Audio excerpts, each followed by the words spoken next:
Welcome back to the NutriSafe podcast. Glad to have you all back. Actually, getting one out on time this week. We'll be doing. We'll have another one coming out later this weekend. So thank you guys for actually tuning in. Thank you guys for liking all of our stuff. Liking, commenting, subscribing, all that. So thank you. Truly appreciate it. Helps us out a lot. Helps us grow. So that's my opening spiel, Joey. If you want to kick it off. NHL playoffs or NBA playoffs? Which one do you NHL's want to kick it far off? more entertaining. It is, and I'm going to go on a little rant here. For Oh those, God, you're gonna get docked now. there are two groups of people in this argument. There's those who have watched NHL playoffs and those who haven't. There is no debate that the NHL playoffs are far superior to the NBA playoffs. Nothing matches the physicality, the effort, and the sheer will to win. I mean, if an NBA guy breaks his hand, or not breaks his hand, because that kind of, yeah. TJ Oshie played with a broken hand and was like, oh, that's like a hangnail. You just got to play through it. If there's an NBA guy with like a broken hand, he'd be out for like 6 months. Like, there's just, I mean, you look at the Florida Panthers from last year. The Florida Panthers last year, numerous guys had broken bones in their feet and legs.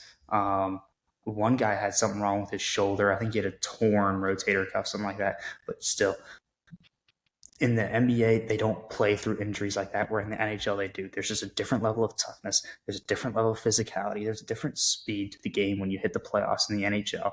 The NBA, sure, it's cool and whatnot. Okay. The NHL is just far superior. It's on a next level. And I think that viewership numbers are going to start to show that NHL playoffs will start to get more viewership over the past 2 years and kind of expanding into the next 5. So there's my spiel. Yes, I do look forward to getting doxxed, but I'm in my mom's basement right now. So You quite literally are. I don't disagree with you. Who's the guy that played with a punctured lung? Who was that? They made it to the Cup final. I don't remember who it was though. I Oh, don't who remember. was it? I don't want to say it was Verhage. Verhage had something else wrong with them. I don't remember. But regardless, someone played with a punctured lung. I think it was a Bruins player. I want to say it was a Bruins player. But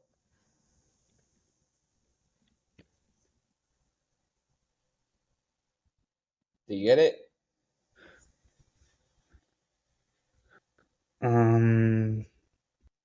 It's all right. Anyways, last time we were on here, I guess we're starting with the NHL. Kachuk had a broken sternum. I remember that. And he was still the star of the playoffs last year. It was insane. Ekblad had a broken foot. I remember all that coming out.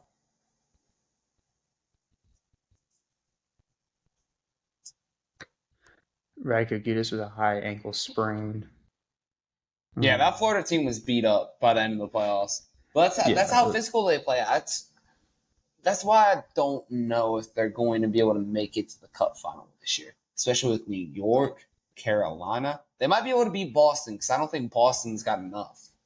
I just don't think Boston can compete with their forward depth, which the way it's looking right now, Boston's going to advance. They have the lead, as far as I know, when I was watching it earlier.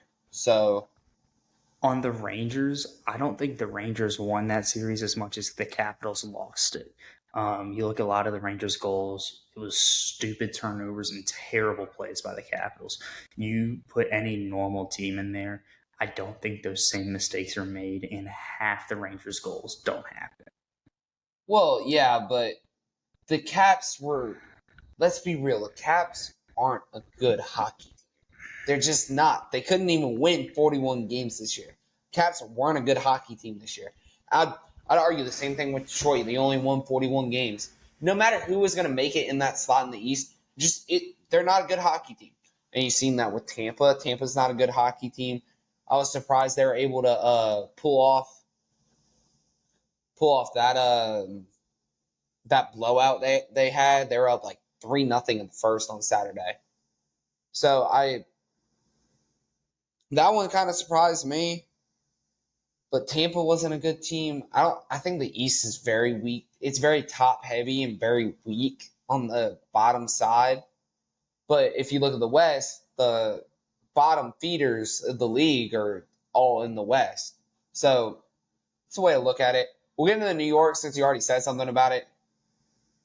Like you already said, the Caps shot themselves repeatedly, time and time again, and just they they got gifted at least one or two games in that series. The Rangers acted like they didn't want to win one of these games in the series, and they still lost. They outplayed the Rangers some of these games too. But when you don't have Ovechkin doing anything, when you're giving up the puck badly, you're giving up bad 2-on-1s, bad 1-on-0s, bad 3-on-2s. It's and taking stupid penalties, you're not going to be able to win against a team that's as talented as the Rangers are.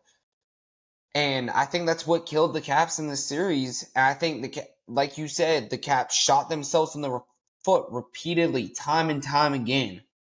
And that's why they got swept. They couldn't even win a game in Capital One.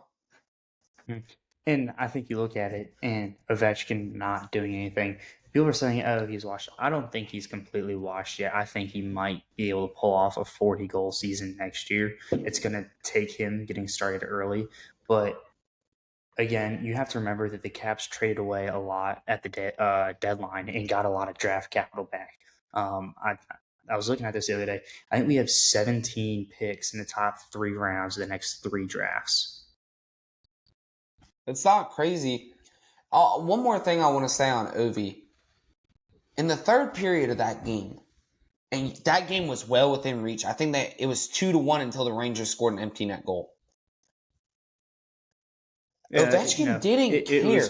It was 2-2 because Hendrix Lapierre had a very great goal, followed his shot, got the rebound. I thought it was 3-1.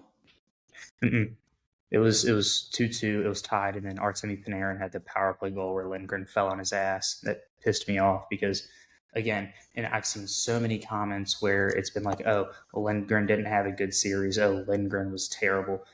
I don't know why you're bashing Charlie Lindgren. Lindgren, in my opinion, had a fantastic series. On the shots where he actually had a chance and wasn't hung out to dry by his defense, Lindgren played great.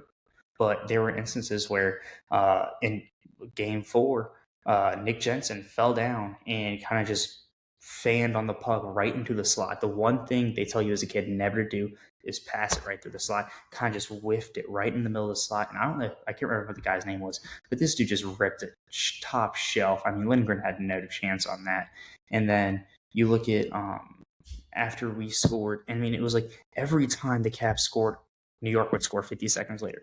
Washington was never able to score, build momentum, and then build off of that momentum. It was always the Rangers scoring right after. And I mean, kudos to the New York Rangers for actually getting there and killing and stifling any momentum that was ever being built. Because I think Capital One Arena, definitely one of those places where if you can get that place rolling and going and keep it going, it's a pretty hard place to play in.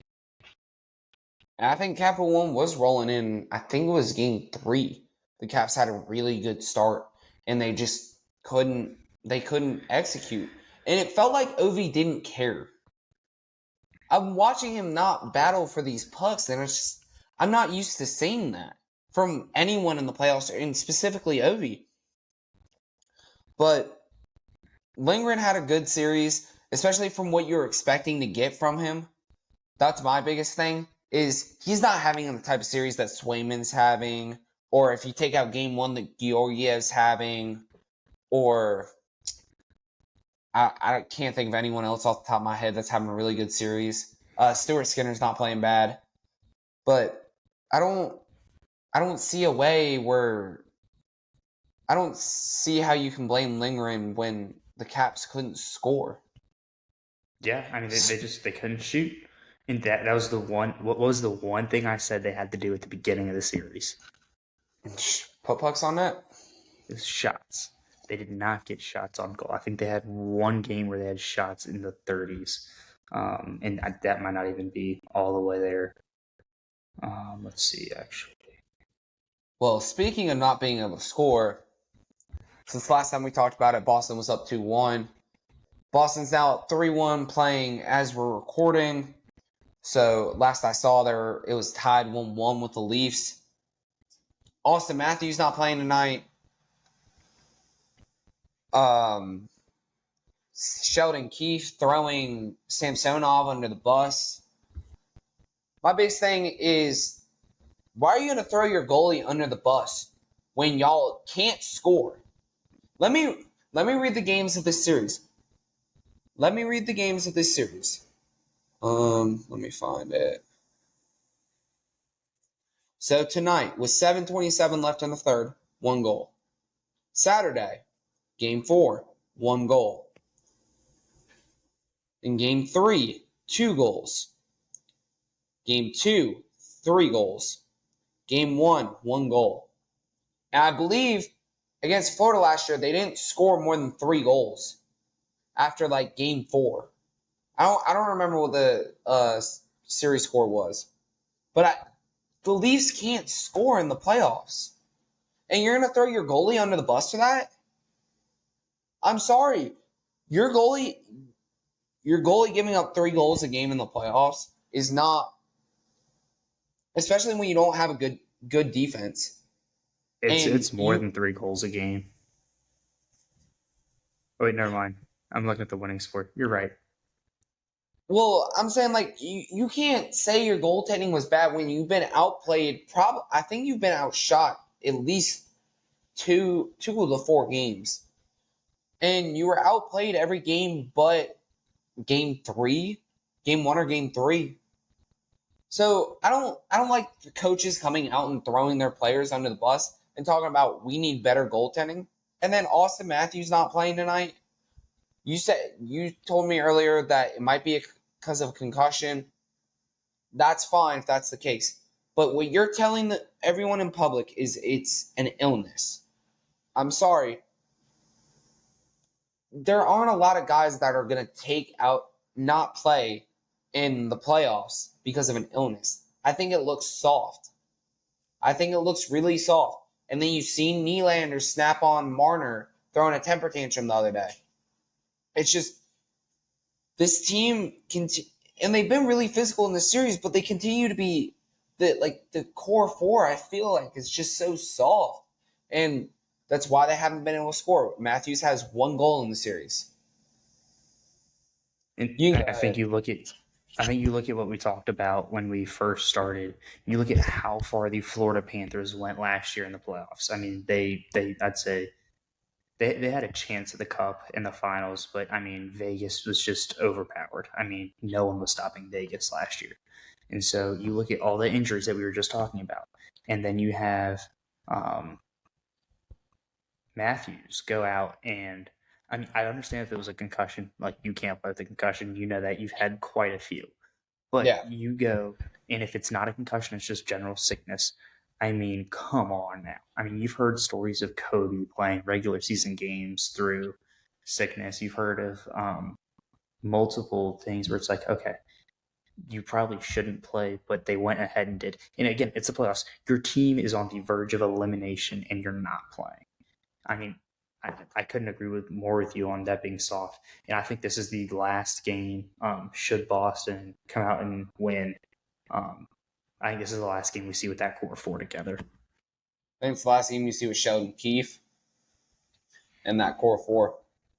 Which I don't know why Sheldon Keefe wasn't fired last year. Okay, you made it to the second round. Guess they what? Won a playoff series. You still haven't done anything. You still have not accomplished a single thing. I don't care that you won a playoff series last year.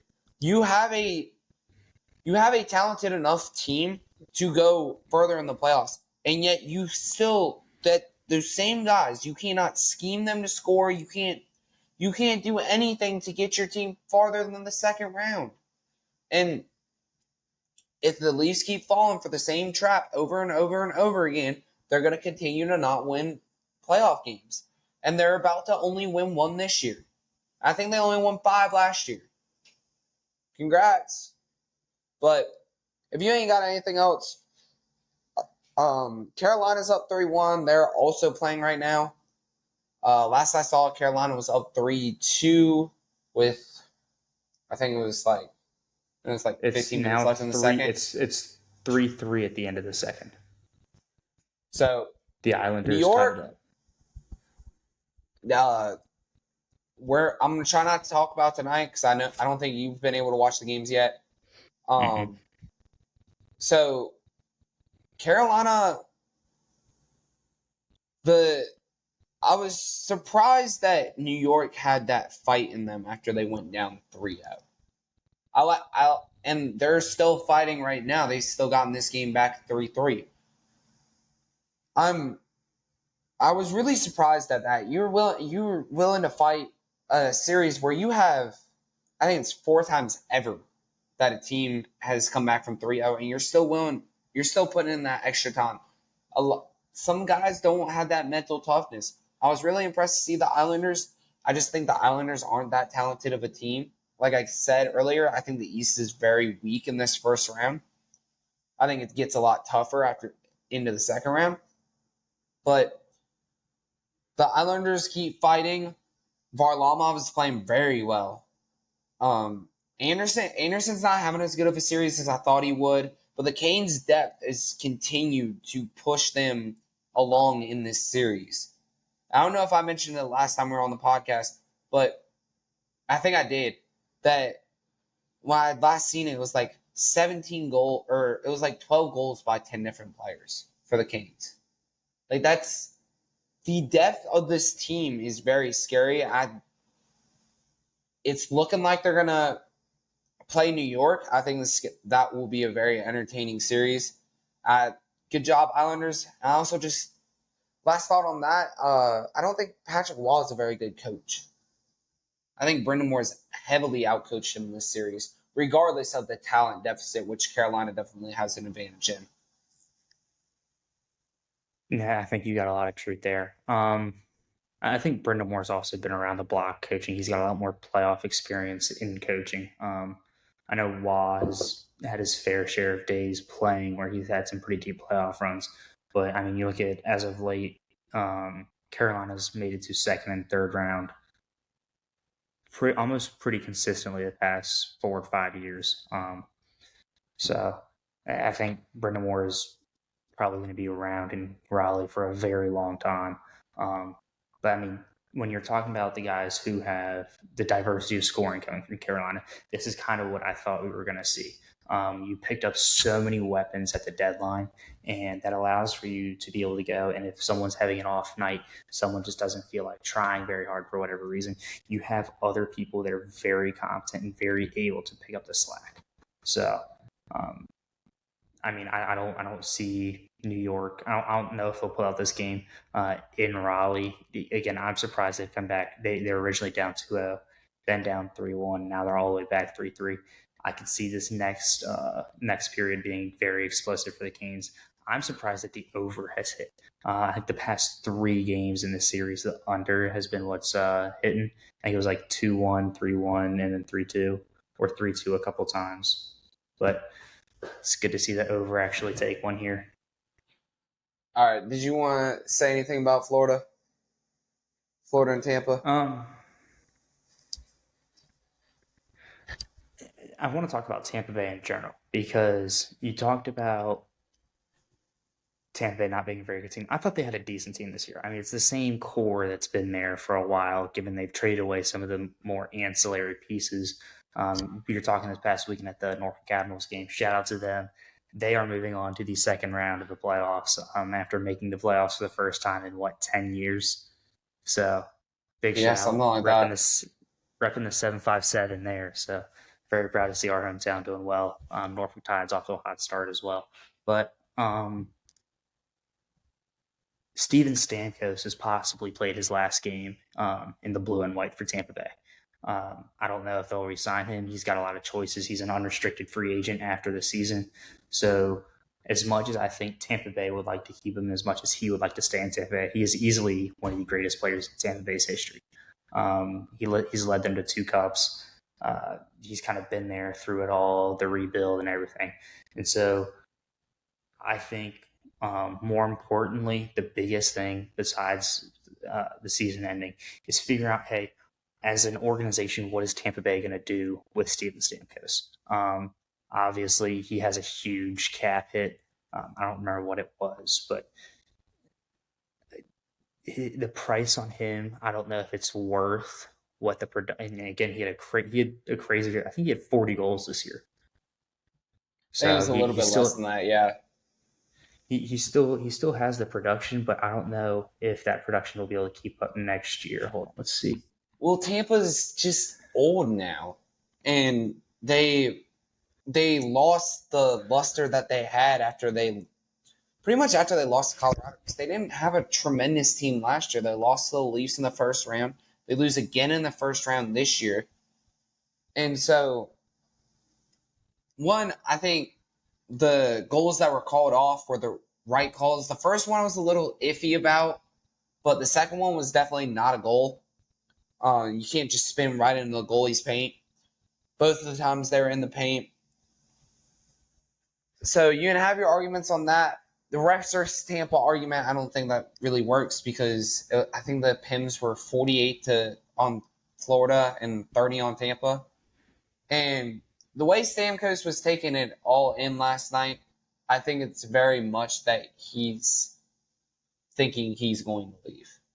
You don't, a lot of times you don't stare out in the ice like that after a first round loss and just like take it in like that on a first round loss.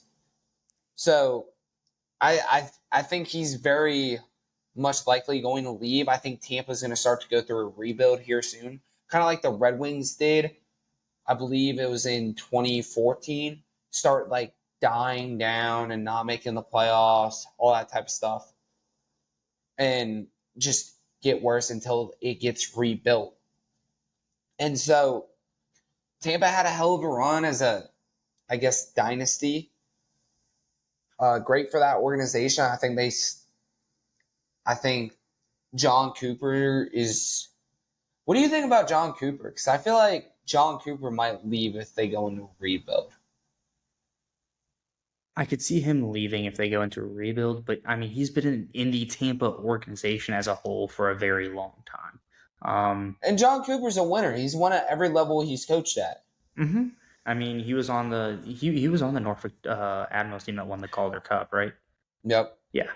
So, I mean, if they go into a rebuild, I don't know if he'd stay around for that. I think he might call it quits. I mean, he's been around the block for a while. But you talk about Stamkos, I think one of the things the broadcasters were saying last night, I was watching the game, was that he was waiting for all the Tampa Bay players to leave the ice as the captain. Yeah. And I think that's absolute class from him. And I mean, he's been one of the classiest guys we've seen in the NHL, I'd say in the past 15, 20 years. So nothing but class from him. I mean, he's been one of the top guys for past decades. So, I mean, whatever his decision is over the next 2 to 3 months, I hope the best for him. I hope nothing but the best for him. In a similar situation, TJ Oshie, I don't know if we touched on this earlier or not, but I think he has also played his last game in the red, white, and blue for the Caps. So, I mean, you look at him; he was out there much longer than everyone else after that first round sweep, so waving to the fans, doing the stick lifts. So that pains me to see. I think he's been a huge part. He was a huge part of that cup run. But yeah, so on to the next. All right, Dallas tied up the series with Vegas. That I thought that Dallas was only going to take one in Vegas. I'm very impressed with the way Dallas has come back, and I think the game, the way it's gone, has been very similar to the way the first two games went, and so I think Dallas is executing better. I think they're playing. Better hockey and executing better. They're getting the lucky goals that they need. They're having a little more puck luck. I think Ottinger is starting to play a little bit better. So I don't know who's going to take this game 5. I think Dallas definitely has the momentum right now. So, what are your thoughts? Um, I very easily see this series going to 7. Um, I mean, they were great games. I mean, this entire series has been great. It's been very back and forth, a lot of action. Um, I'm glad to see that Dallas didn't just roll over, especially after the season they had in contention for the President's Cup there at the end. But to go down 2-0, especially dropping 2 at home going into Vegas, which, again, one of the harder places to play in the NHL because of how rowdy that crowd is. Not an easy task to come out of Vegas with 2 wins. I think Dallas takes Game 5 tonight, but then I think Vegas steals another one and sends it to 7. Um, and then I don't know who wins. I think it's a toss. I think you can flip a coin and it'd be heads or tails, and then that decides it. And Vegas and Dallas was the Western Conference Final last year, and Dallas went to a So, Stanley Cup Final in 2020. So these are two like perennial teams in the West, and they're going at it. This is a murder suicide. This is what this is. I think this series is going to be so beat up one of these teams that someone else in the West might be able to steal it. I think the biggest thing for Dallas is I think their forecheck's been a lot better. I think it's been a lot better. I think, and one thing I want to say on the NHL playoffs in general, before we get to LA and Edmonton, is special teams are shown to be so important. They're more important than I thought they were. Faceoffs and special teams have been huge in these playoffs, and special teams has won a lot of these teams' games. You look at, and we'll transition to Edmonton and LA. Edmonton won game 3 off the power play. And LA had to, and LA stopped taking stupid penalties in game 4. They only took 1 penalty. And guess what happened? The 1 they, penalty LA took, Edmonton scored and won that game 1-0. And Stuart Skinner's comeback has been tremendous. I was down on Stuart Skinner. I didn't think Edmonton was going to have a goalie to compete in this series and or compete in the playoffs in general. And Stuart Skinner's really impressed me. He's played really well. He's done what he's had to do. He had the shutout, I believe it was last night or the night before. So I'm very impressed with Stuart Skinner. I think Edmonton's going to give Vancouver and Nashville a run for their money. so just a quick update: Carolina has scored 2 goals in under 4 minutes to start the third period. That's rough. So I said it could be an explosion for Carolina in the third, and they have started it with a boom. And I think one thing that's also scary is New York might be off for a week by the time the first round wraps up. I know the NHL is probably going to start the second round if one of these series do go to a game 7, but that worries me because it's hard to keep a goalie hot like that. Anyway, your thoughts on LA and Edmonton? I could not agree with you more on the special teams for Edmonton. I know Zach Hyman has been lighting the lamp like crazy. I've mentioned this before. But the special teams, I think, and I mean, I'm going to keep referring back to the Washington New York series. New York had as many shorthanded goals this series as Washington had power play goals. That's embarrassing. I mean, that is terrible for Washington, and New York obviously was able to win the series as they had a number of power play goals as well. But Edmonton being able to capitalize on the man advantage, especially when given the one chance, they strike on the one chance. I mean, it just goes to show the importance of having to be able to play clean, but find that gray area between super physical and staying out of the box. Yeah, I think Edmonton definitely takes the series back at home. I think this ends in 5. I had this going to 7 initially, but I wasn't expecting Stuart Skinner to play as well as he has. And I think that's a huge thing that not enough people are talking about. Speaking of goalies playing really well after a bad first game, Winnipeg and Colorado, Georgiev's played lights out. Last 3 games, played lights out. Everyone just hating on this man, talking about they need to start the backup, whoever the backup was, because I know Anunen wasn't the backup in game 1. And he's proved everyone wrong. And Colorado cannot stop scoring. Colorado is scary, dude. If Georgiev keeps playing the way he has, Colorado could go win the cup again. I'm telling you right now. Colorado is scary. And so the way they have done Hellebuck, who is a Vezina finalist this year, I believe, and he's always been good in the playoffs.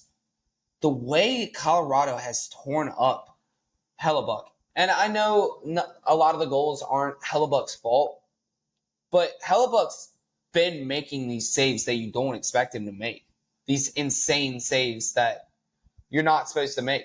So it's not out of Hellebuck's abilities to do that. That's what surprises me so much about this series, is that Colorado is just taking it. I think they've scored 5 goals every game.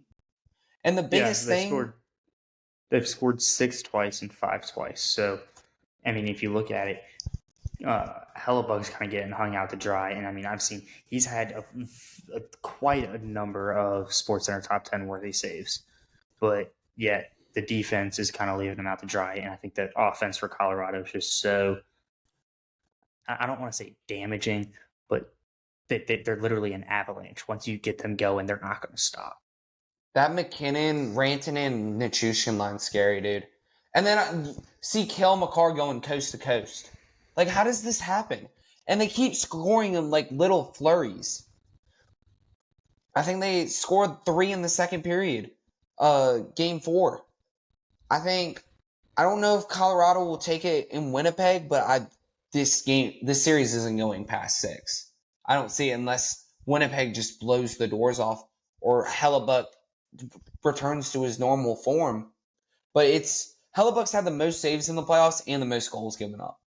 That's the worst part. And I was not expecting this from Winnipeg because I thought they looked really good during the season. But if you don't have anything else on that, Vancouver and Nashville, I don't know why, but Nashville can't execute at all. Go ahead.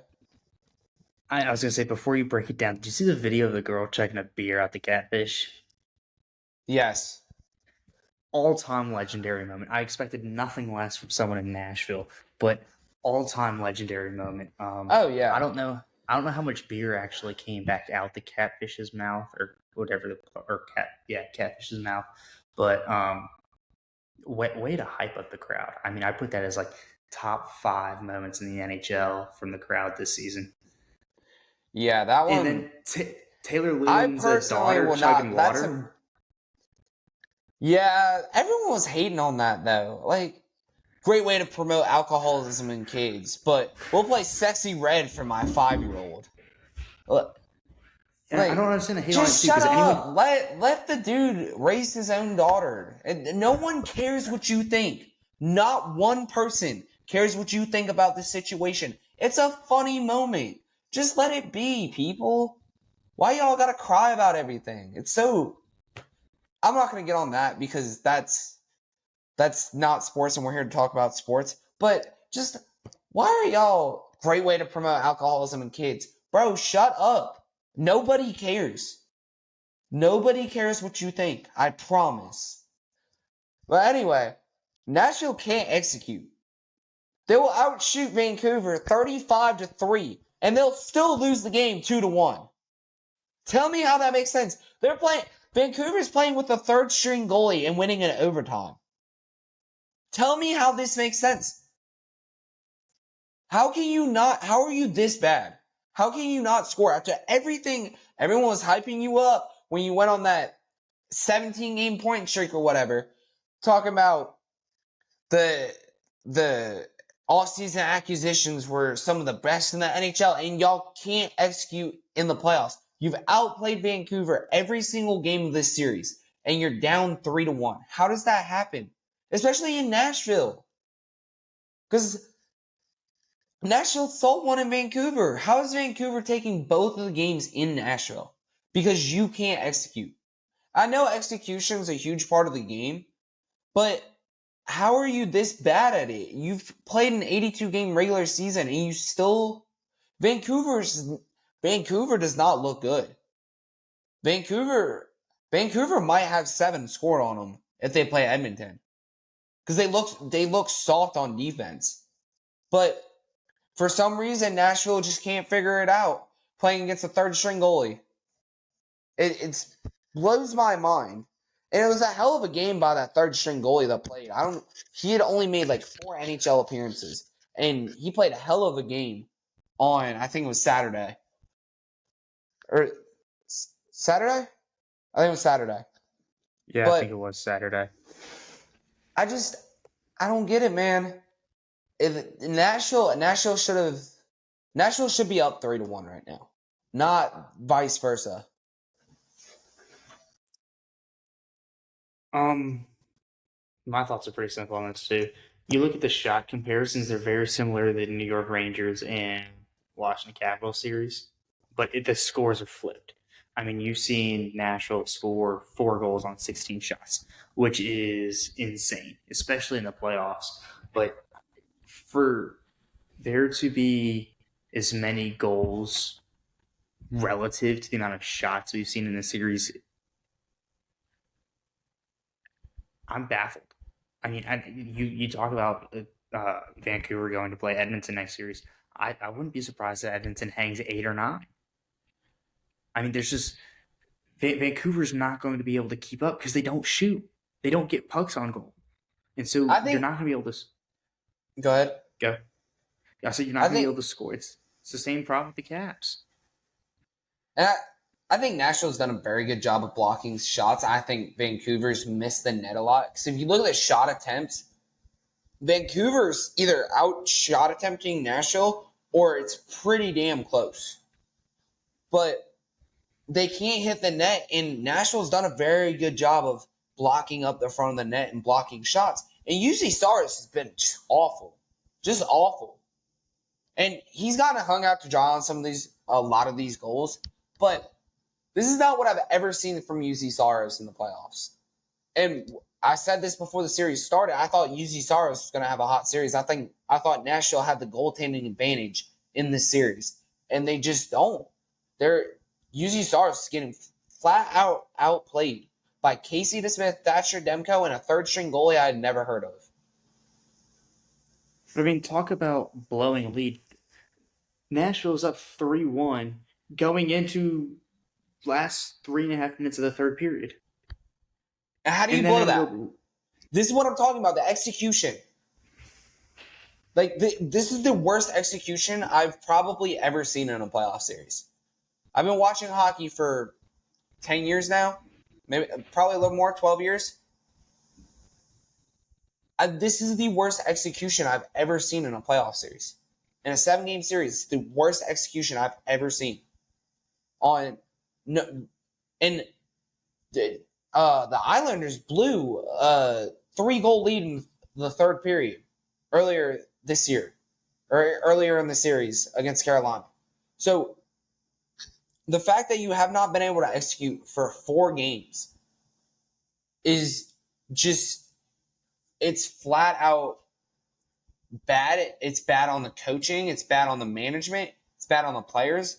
And UZ Saros hasn't been a good backbone like he usually is. I think that creates a huge problem for Nashville, even though they've got Askarov coming up. so, I mean, again, I don't know how Vancouver, should they win tonight, well, I guess last night by the time the viewers are watching this, I don't know how Vancouver's going to be able to make it to the third round. I don't see it happening. I don't think that their offense is going to be able to do enough to keep up with a high scoring team like Edmonton, who they'd presumably play next, or Colorado, who they'd possibly play later down the line. So that's all I got for. Well, I was about to say there's no chance whatsoever that they beat Vegas or Colorado. I didn't see them beating Edmonton, but if Stuart Skinner stays hot, they're not beating Edmonton. Especially if they take stupid penalties. Edmonton's going to light them up on the power play. So will Colorado, so will Vegas. All three of those teams in the West, I'm very afraid of. I'm afraid of Dallas too.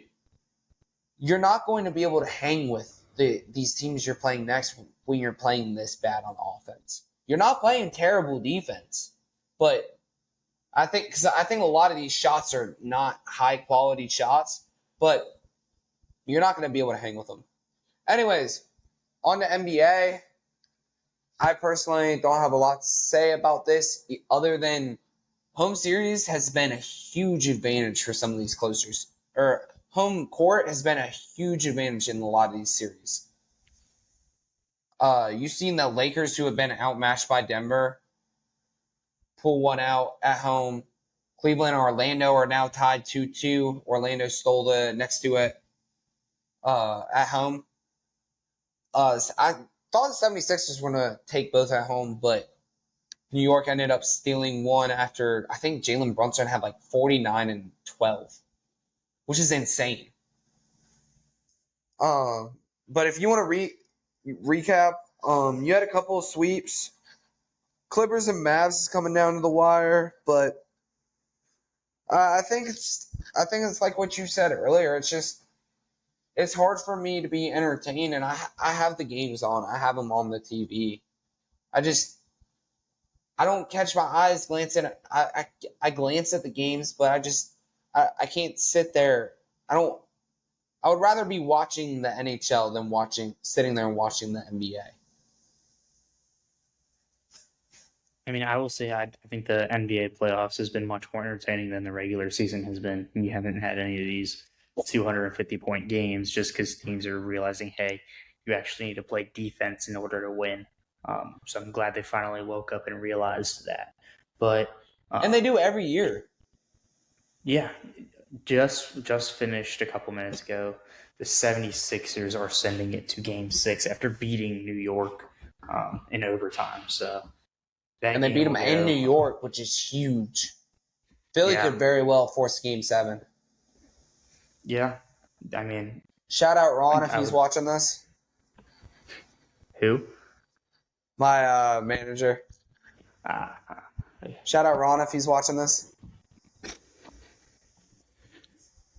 But, I mean, you look at the Boston-Miami series, and I think that's one of the bigger ones where it was like, okay, Miami stole one in Boston. Boston stole one back. Excuse me. And then Game 4, I was like, oh, Miami might have a chance. No, they got blown out. And it was not even close. So that killed, I think, 2 of my parlays. So sounds about right. But did you see the clip of Westbrook going after Luka? Or Westbrook getting ejected? I saw the video of Kyrie doing the after someone was flopping and taking a dive. Westbrook fouled Luka bad. Like, it was an obvious foul. Luka sold it a little, and then someone from the Mavs came over and started talking trash to Westbrook, and Westbrook throws a punch. Doesn't really hit anything, but it wasn't even a solid punch. It was kind of just like throwing his arm at him. They ended up getting ejected for that, but it was like, why are we fighting in the NBA? Come on, man. Y'all can't even play 50 games in a season. Y'all over here trying to fight. I think I found the problem, or found a solution to the viewership problem in the NBA. Make rules like the NHL. Let them throw down on the court. But we should have fighting in all sports. I think it's a great way to settle a dispute, and it's a great way to self-govern. I mean, you look at the way, like, hey, if someone has a dirty hit, you look at the Admirals game we went to this past weekend. There was a dirty hit. Guy ended up getting stretchered off. He's okay. The Admirals made an announcement, thankfully. I mean, it was bad, but you look at that, and then you look at the reaction and how I mean, I don't even think there was a full-blown fight, but there were quite a few skirmishes, and it got very chippy the rest of the way in. And the way hockey, through the fighting, is able to self-govern themselves, especially in the NHL, where if someone steps out of line, they don't need the league to come in. They don't need the refs to come in. The players will come in and literally beat the crap out of you. Yeah, I agree. I think a lot of basketball, including college, is determined too much by refereeing and how a game's being called that day. So I think that's another problem with the NBA. But let's not have all the NBA people mad at me. So we're gonna move on to the NFL draft recap. Surprisingly, the comments weren't that bad. I mean, there were only two Yeah, of them, but yeah. Well, nobody cares to watch our podcast, so. But anyways, NFL draft, we didn't cover any preview because everyone previewed. So why don't we just give you our thoughts on what actually happened? So we'll start with the Michael Penix pick because this is the burning topic, and this might be the next reel that goes viral. But we'll start with the Michael Penix one. Start with the Michael Penix pick. Michael Penix, we need a walk and chew gum at the same time. Yes, the Falcons are very incompetent. 2, Michael Penix is a very good quarterback. I think Michael Penix can start in the NFL today. Today. I think he could very easily lead the Falcons to a playoff spot right now with the roster they have, especially because I think the rest of the draft, Atlanta did well. But you could have used that 8th pick. Who's going to block somebody? Who's going to tackle somebody? Who's going to be your safety and cover too? Who's going to have the man coverage on the outside?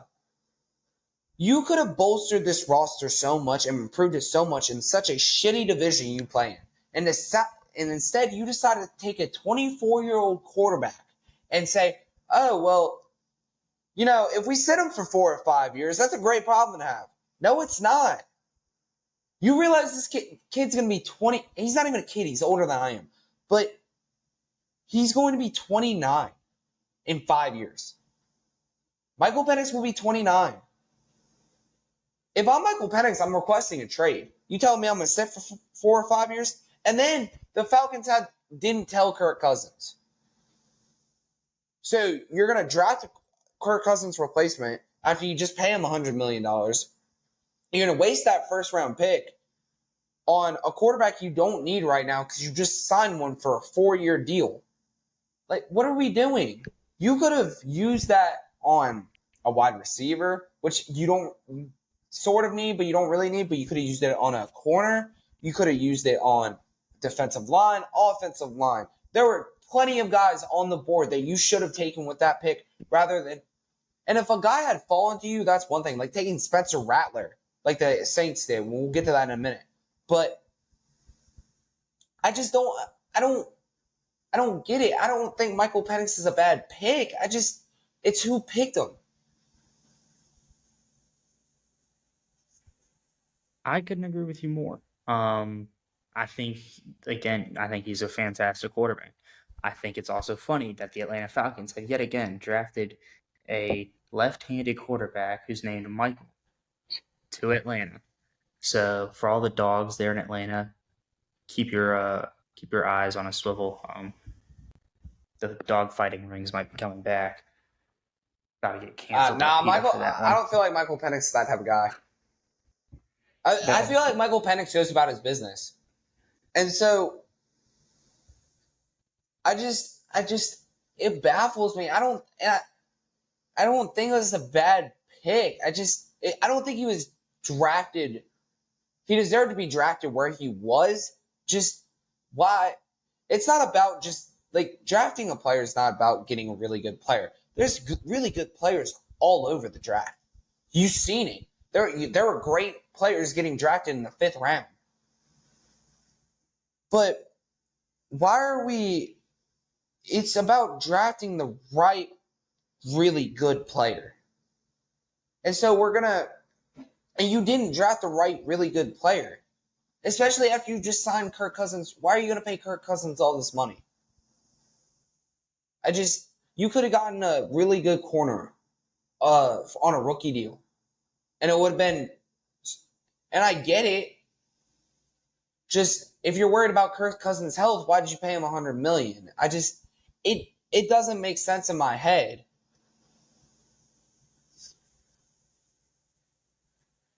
Yeah, I think you just about covered it all. Who were your, and real quick, we'll do this quickly. Who were your biggest winners from the draft? And like, you have like a reason why. So I like what the Rams did. They lost the greatest defensive lineman of all time. And then you go ahead and draft Jared Verse and Braden Fisk. What that's drafting masterclass, especially with what Sean McVay does on the offensive side of the ball. Those are two really great picks for where you got them at. And then you draft Blake Corum in the third round, which I think was a great pick. I think Cameron Kitchens wasn't a bad pick either. Brennan Jackson. You're plugging these holes that you need to plug, and I think they did I think it was a very good draft, and especially you kind of plugged the hole that you lost with Aaron Donald retiring. And I think it was a very good drafting masterclass by the Rams. I got the Eagles as my second winner. Again, talk about, and Howie Roseman's been really good at drafting for a couple of years now. And so the biggest problem going into the offseason, what was the Eagles' biggest problem going into the offseason? Their secondary. I mean, their secondary, especially in the playoffs last year, was terrible. What did the Eagles draft? Quinion Mitchell and Cooper DeJean. Your first two picks. And Cooper DeJean, you drafted him in the second round, but he was projected, he had a first round grade from a lot of scouts. And so I think that was a tremendous job by Howie. It's so strategic. I think Jalix Hunt wasn't a bad pick either, especially after your linebackers were looking a little weak. You also got Will Shipley. Jeremiah Trotter you got in the 5th round, which I think is a steal. And so you got Johnny Wilson in the 6th round. I think you're building a team, and Johnny Wilson's great number 3 receiver. He'll probably be number 4 this year. But I think the Eagles are just keep plugging holes in the ship that I think they should have drafted a little bit better, more on the offensive line, especially after losing, Jason Kelce. But other than that, I think the Eagles drafted really well. Eagles aren't something I really worry about offensive line. And then I got the Saints. Not only did they get a steal in Spencer Rattler, but you drafted offensive tackle, which is, you need an offensive tackle. You need offensive line if you're New Orleans. And then you go ahead and draft Kool-Aid McKinstry, who had, again, another corner that went in the second round that had a first round grade for a lot of them. And so you got a steal in Spencer Rattler after having 3 rounds off. And then got that wide receiver from Pittsburgh, which I think wasn't a bad pick either. So I think that Spencer Rattler is probably, I don't think he has anywhere near the highest ceiling. I think his ceiling is a really good starter, but not elite. But I also don't think he's got a very low floor either. It's just, can he get that decision making right? Because Spencer made a lot of stupid decisions when he was in college. So I really liked those 3 teams' drafts. We'll let you read off your winners, and I'll go to losers. I think my biggest winner was the Saints, even though they didn't have that many draft picks. You look at their first. I don't even want to try and pronounce his first, or it's like the OT out of Oregon State. Tylese Fuanga. Yeah. Fuega, something like that. Again, I'm terrible with names, but I think that was a huge pickup, bolstering that offensive line. And then even I can't remember if it was today or yesterday, they signed 2 more offensive tackles out of free agency. So I mean, great that we're starting to shore up one of our weak spots over the past couple of years. And I think Spencer Rattler was a huge steal for the Saints. Just to have someone who's able to play and give him 2 to 3 years to develop. Derek Carr is not going to last more than 2 more years in New Orleans. He started to fall apart last year at the end. So having Spencer Rattler there, let him develop the first couple of weeks, get him in towards the end of some of these games, let him get some game time in. But allowing him to go and play, especially in a division that's not the strongest, I think it's huge for him. I think he's been put in one of the better situations out of all the starting quarterbacks. And so I think that may be a hotter take. But again, I think especially seeing he has a lot of arm talent and a lot of arm strength. So I think that's going to suit very well. I think going off of what you said, once he gets the decision making down, I think he could possibly become elite. It's especially into the division he's in. It's not a hard division to win. You just got to go out and win 10, 12 games. So that's my take on it. I think he's got a mid to high ceiling, but I think the floor is a lot higher than the floor for most of the other guys. So Other yeah, than Penix and Bo. But I think my problem with Penix, I mean, you talked about this a lot. It was he's such a good quarterback. He's so NFL ready. He's ready to go and play now, and he was put onto a team that isn't going to play him now. There was no reason the Falcons should have drafted him, let alone a quarterback there at the 5 spot. 8. So 8. So yeah, I mean, after giving Kirk all that money, Kirk's not the most healthy quarterback. He's coming off an Achilles injury, so if Kirk goes down again, hey, you've got a solid backup. But at the price you're going to end up paying, I don't think the value trade-off there is worth it. I think one of my biggest losers, I don't think really, we were talking about this before we came on, there wasn't really anyone that had a bad draft. I think it was just bad picks, and I think that the Michael Penix pick is probably the worst of the draft. And that's either that or trading up for JJ McCarthy, because I think that was a hell of a reach. JJ McCarthy would have been better. I would have been more happy with JJ McCarthy going at 8 and going to sit behind Kirk Cousins than JJ McCarthy going at 10 and starting this year. JJ McCarthy's a project quarterback. I'm telling you this right now. And when he's falling apart next year and Justin Jefferson requests a trade by week 3, don't be surprised. Because I don't think JJ can make all the throws. I don't think he had a great showing in the combine. And I watched every snap he took at the Wolverines. I don't think JJ McCarthy's NFL ready. I think he should have stayed in college for another year. I don't think he's nuanced enough to be an NFL quarterback right now. So I think it was a stupid pick by the Vikings. But like you said, I think every team drafted relatively well. Some did better than others, but I don't think there was a bad draft overall. I think the Bears drafted well, the Chargers drafted well, all of them. I think they all did well. I think a lot of teams were able to go and kind of fill the needs they had. Some teams just made a couple poor decisions here and there, but that's all I've got for the draft. I mean, I'd say it was one of the more straightforward drafts we've had. Not too much real crazy stuff happened other than the Penix trade, or not the trade, but Penix getting taken, and then the Vikings trading up.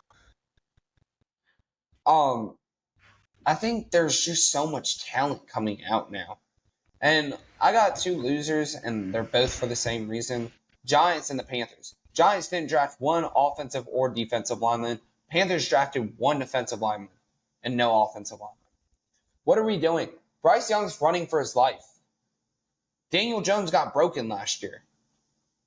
Why are we not drafting linemen?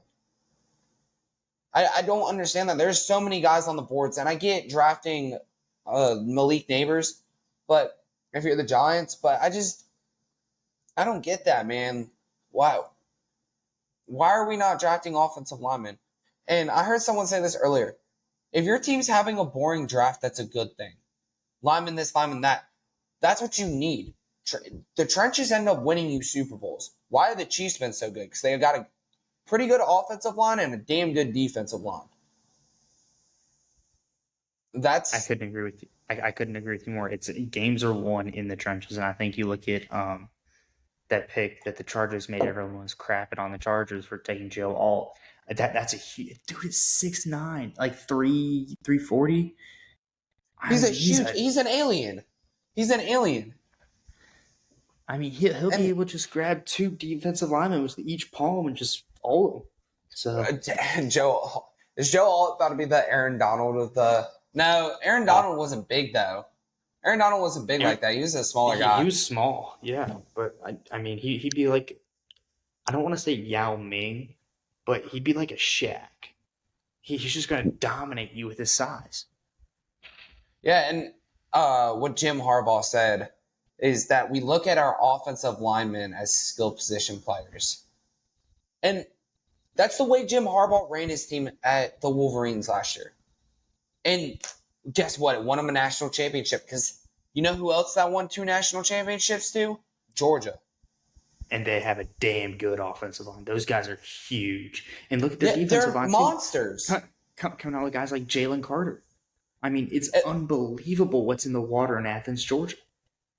Well, they were talking about, I was seeing like earlier in this college football season last year, that the Wolverines on that team from last year, they could probably have 7 offensive linemen drafted, which is insane. Absolutely insane. And so they won the Joe Moore Award twice. And then last year they didn't, but they were probably runners up to Washington, which that offensive line went and dominated Washington in the national championship. So the way Jim Harbaugh runs it, I think Jim Harbaugh is going to be very successful in the NFL. I have no doubt in my mind about that. But if that's all we got on that, got picks for the weekend. You want to fire yours off first? I got Dallas and Vegas tomorrow, which is tonight on Wednesday. Game 5, right? Yeah, Game 5. Game 5. Game 5. Over 5.5. Then I got the Oilers money line. Also tonight, tomorrow, whenever you're watching this, it's on Wednesday. Then the Oilers, not the Oilers money line, but also the Orioles money line on the 2nd, which I think is Thursday. Yeah. Yeah. And then tomorrow, the 1st, I got Celtics money line, and then I also have the Texas Rangers money line on Thursday. It's hard to bet on hockey in NBA when you don't know if the teams are going to play or not.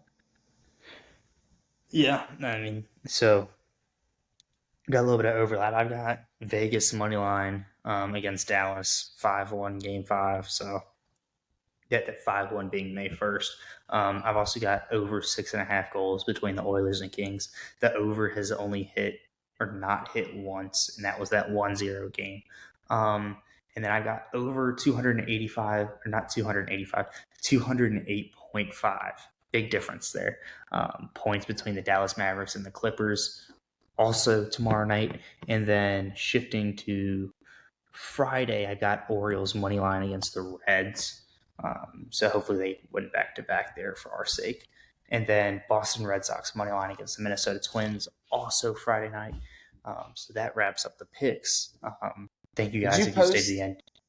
Did you post the picks from last weekend? Or are you too embarrassed to post that?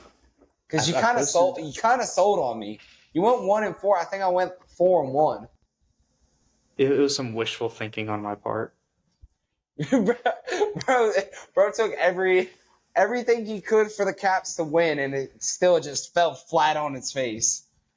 Bro, you gotta bet against your team, bro. You gotta hedge your emotions. I figured Ovi would start doing something at some point, and I was wrong. So Oh well, You it is what you it made us is. look made us look bad. Come on, man. We were 5-5 hot, and is now we're far. 5-5. 5-5 is far from the worst we've done. We've gone 2-8. I think I went 0-5 one week. That was that 2-8 week. So if you've stayed this long, you might as well follow, subscribe, like, comment, do whatever. We really appreciate it. I don't know about Joey. I'm about to go watch some playoff hockey. Some big games on tonight. Let's see what the score of that Carolina game is real quick. Should be It ending should up be right. over. It should be over. It's 10:30.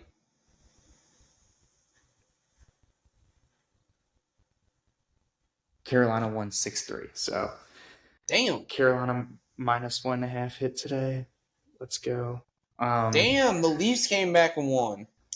In overtime. Oh, there goes my parlays. Winnipeg, Colorado tied at 1. 16.5 minutes through the first. Okay. Besides the point, thank you guys for staying this long. We appreciate it. We love you. Thank you. Peace.